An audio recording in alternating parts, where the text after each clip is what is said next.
याद करो तुम्हारा एक ऐसा दोस्त बचपन में जो तुम्हारे साथ रहता था। सुबह सुबह तुम साथ में बस में एक साथ जाते थे स्कूल, फिर स्कूल में एक साथ रहते थे, बेस्ट फ्रेंड था, तुम साथ में बैठते थे एक ही बेंच पे, खाना खाते थे एंड गेम्स पीरियड में गेम्स खेलते थे। टीचर्स ऊपर से कुछ पढ़ा रही होती थी, तुम पीछे से कुछ ना कुछ बातें कर रहे होते थे। शाम को फिर वही सेम बस में अपने घर पे जाते, तुम्हारे घर भी पास होते एंड शाम को तुम एक साथ खेलते भी थे, होमवर्क भी करते थे, कभी कभी एक दूसरे के घर पे ऐसे ही चले जाया करते थे।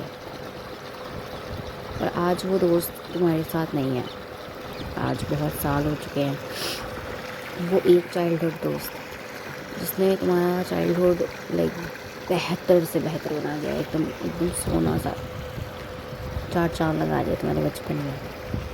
पर आज वो नहीं है और तुम्हें उनकी बहुत याद आती है, बहुत। मेरा क्वेश्चन ये है कि हमें उस इंसान की याद आती है या फिर हम जब उसके साथ थे हमें उसकी याद आती है। लाइक मैं मेरी बात बताऊँ तो मेरी एक दोस्त हुआ करती थी जब मैं छोटी थी। 3rd क्लास से लेके 6th क्लास तक हम साथ में पढ़े हैं। हमने बीच में स्कूल भी चेंज करी थी और हमने सेम स्कूल में एडमिशन लिया था। सुबह साथ में ही स्कूल जाते थे, एक ही सोसाइटी थी, एक ही स्कूल में जाते थे, एक ही साथ रहते थे, हमारे फ्रेंड सर्कल भी सेम था। हम वापस आते थे, सोसाइटी में भी हमारा फ्रेंड सर्कल सेम था। एंड ऐसे ही 4 साल, पूरे 4 साल दिन से रात एज ए सिस्टर जिया मैंने उसके साथ। और आज वो और मैं बहुत दूर हो गए हैं, मतलब अब हम अलग अलग स्टेट्स में रहते हैं। जहाँ एक साथ उठते थे और एक साथ ही रात शाम को खेल के वापस अपने घर जाते थे, आज मुझे उसे देखे हुए 9 साल हो चुके हैं। एंड आज भी मैं उसे उतना ही मिस करती हूँ कि एक बार उससे बात हो जाए कॉल पे। हालांकि हम कनेक्टेड हैं लेकिन आज एक कॉल दूर है हम, लेकिन स्टिल कभी बात नहीं होती हमारी। लास्ट मेरी उसके साथ पिछले साल बात हुई थी जब उसका नीट में सिलेक्शन हुआ था। उसके बाद मेरी उससे बात नहीं हुई इवन आज तक। अब तो मैं वो भी मैं रील भेज दूँ उसको इंस्टा पे तो वो लाइक सीन भी नहीं करती, सीन करके छोड़ देती, वो लाइक रिएक्शन नहीं देती। मतलब अब उसकी लाइफ में बहुत सारे अलग फ्रेंड्स आ चुके हैं एंड समहाउ मैं उतना मैटर नहीं करती अब उसके लिए। But I miss that moments with her. वो इतना मेरे साथ था, लाइक जस्ट माई सिबलिंग है ना। And I still say she is my best friend, she is my best friend, she is my first ever best friend. And आज भी मुझे बहुत ज़्यादा ऐसा है कि मेरी बेस्ट फ्रेंड तो वही थी भाई। हम एकदम अपोजिट थे लेकिन still we were best friends. हम लड़ते भी थे, मैं मनाती रहती थी, वो बनाती रहती थी मुझे किसी बात पे नाराज़ हो जाने पर। और वैसे मनाना नहीं, ऐसे मनाना कि मानना है तो मान जा, नहीं भाड़ में जा, वैसे मनाना। हम स्कोर भी हमारा बहुत अच्छा आता था, हम दोनों एक दूसरे के लिए लाइक ऐसा था तेरे कितने हैं तेरे कितने हैं। फिर हम दोनों एक दूसरे को वो भी करते थे कि अरे इसको ऐसे करियो फिर समझ सही हो जाएगा क्या कि हम दोनों टॉपर थे क्लास के। पर आज बात ही नहीं होती।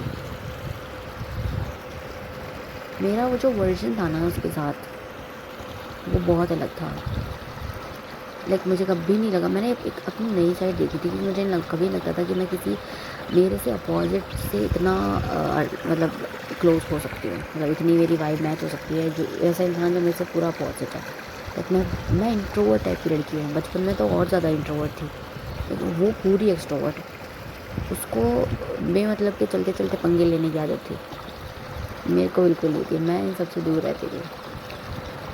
जैसे होता है ना कि दो बच्चियाँ हैं सामने से जा रहे हैं, सड़क पे कीचड़ है, पता है कीचड़ में जाके ख़राब ही होना है अपने को, लेकिन शैतानी बच्चा जाके उसी में कूदेगा। और मैं वैसी थी जो एकदम अच्छे से साइड से थे, एक कदम रख के मैं साइड से जाने वाली लड़की हूँ। लेकिन मेरी दोस्त पूरी अपोजिट लेकिन हमारी वाइब बहुत मैच थी, मैच होती थी। वो मेरी दोस्त कभी बनती ना अगर हमारी क्लास में बहुत कम बच्चे ना होते, क्योंकि हम लोग बहुत अलग हैं।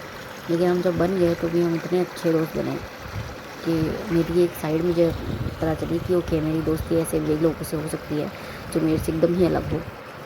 एंड आज भी मैं उसके चीज़ों को और उसके बिहेवियर्स को मैं कभी सोचती हूँ तो ऐसा लगता है बहुत मस्त बंदी थी भाई वो, एकदम खुल के जीने वाली।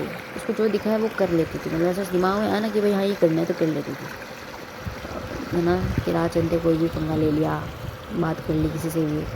मैं ऐसी नहीं थी, मैं 10 बार नहीं 100 बार सोचती थी किसी से भी कुछ बोलने से पहले। मैं एकदम ऐसे फूक मार के चलने वाली हूँ, एंड वो एकदम बिंदास।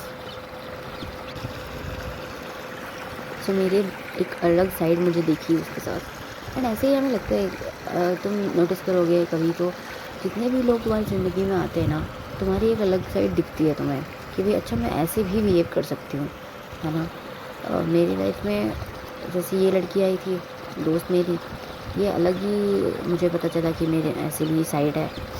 एंड उसके बाद जब मेरे दोस्त बने वो मेरी जैसे ही मेरे दोस्त बने, ज़्यादा वो भी नहीं बोलते थे, तो मेरी उनसे भी दोस्ती बहुत अच्छी थी। एंड और भी छोटे मोटे टाइम के लिए भी कोई इंसान आया ना तो मैं ऐसे सोचती हूँ कि ओके ये मेरी साइड तो मुझे भी नहीं पता थी, मैं ऐसे भी बिहेव करती हूँ। तो तुम्हारे जो अंदर के मोमेंट्स हैं ना वो सबसे ज़्यादा तुम्हें मिस कराते हैं उस पर्टिकुलर इंसान को, क्योंकि उस इंसान के साथ वो तुम्हारा साइड निकला था, राइट। तो तुम किसी और इंसान को मिस करके परेशान हो, उससे पहले तुम अपने अंदर जाकर देखो कि तुम आज भी अपने अंदर वैसे ही हो। एंड नो डाउट वो इंसान तुम्हें मैसेज करे ना करे, रिप्लाई करे ना करे, हर्ट मत हो, अपने आप को हर्ट मत करो। जस्ट टेल योर सेल्फ कि वो सारा वर्जन मेरे अंदर ही है एंड हमेशा तुम्हारे अंदर ही रहेगा। तुमने उसको खो नहीं दिया है, तुम अभी भी उसके साथ ही हो। एंड तुम्हारा वो वर्जन तुम्हारे साथ है and you are just exploring yourself every day, every time you meet a new person. And जो आए इसका मतलब यही है कि मतलब जो भी ज़िंदगी में आए एक पर्टिकुलर टाइम के लिए, कोई पर्पज़ के लिए, किसी के लिए भी आए, उसको वेलकम करो। एंड जब तक वो साथ है पूरा जियो मोमेंट को, ताकि तुम अगर उसके साथ ना भी हो तो भी तुम्हें रिग्रेट नहीं हो एंड तुम हमेशा याद रखोगे कि okay I have this person in with in me, right.